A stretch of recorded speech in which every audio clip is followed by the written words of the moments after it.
vive nun momento no que, por un lado, temos estes cambios das leis educativas, por outro lado, temos condicionantes económicos que se traducen en maior ratio de alumnos por aula, etcétera, etcétera.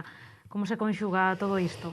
Pois ben, hai que facelo, hai que xogar, hai que optimizar todos os recursos que temos, eso en primeiro lugar, sin deixar de reivindicar, pero sí que temos que optimizar. É evidente que unha plantilla de instituto non son 30 administrativos que podes recortar, non? Aí hai profesores de moita diversa, e redimensionar unha plantilla pois non é unha cousa fácil, nin tal. Pero hai que adaptarse ao que temos. Eu acórdome cando empecé, que comentaba, dos primeiros anos en Santa Comba, que tiñamos nas aulas 45 alumnos.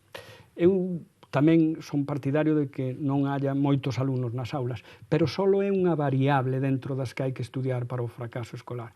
Eu encontreime con aulas con moita xente e que me funcionaron moi ben. E outras aulas con menos alumnado e tuve moitos problemas nesa aula. Con todo, creo que canto menos alumnos haya nas aulas, e sobre todo pois mellor.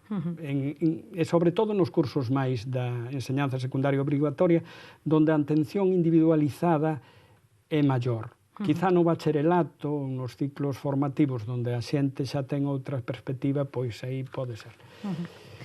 E hai preguntar, porque di vostede que empezou tendo 45 alumnos nunha aula, sempre se dixo que os rapaces de agora non son como os dantes.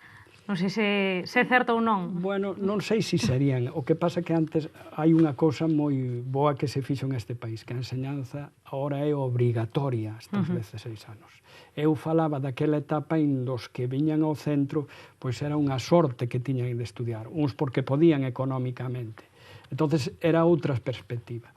Nós temos aí un alumnado, unha franxa de alumnado que tamén teñen dereito a estudiar, que ao mellor nas súas casas non teñen aquelas circunstancias familiares e tal, e que temos que sacar para adiante. Algúns deles con minusvalías, etc.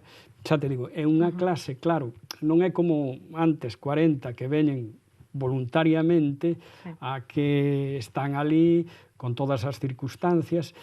Nós estamos en un centro que non é moi problemático, pero que familias desestructuradas a veces, monoparentales, con moitos problemas, familias que están quedando no paro, e iso tamén o transmiten no instituto.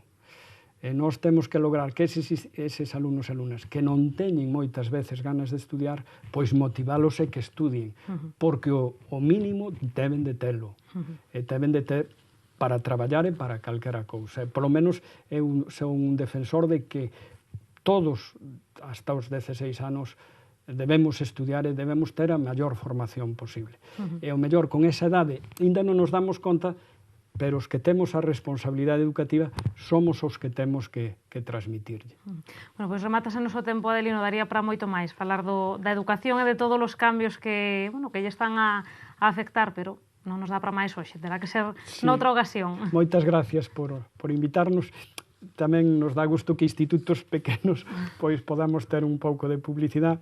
A verdade que a educación é como un burato negro desto que empezas a falar e que te perdes en el, e máis cando nos gusta, non?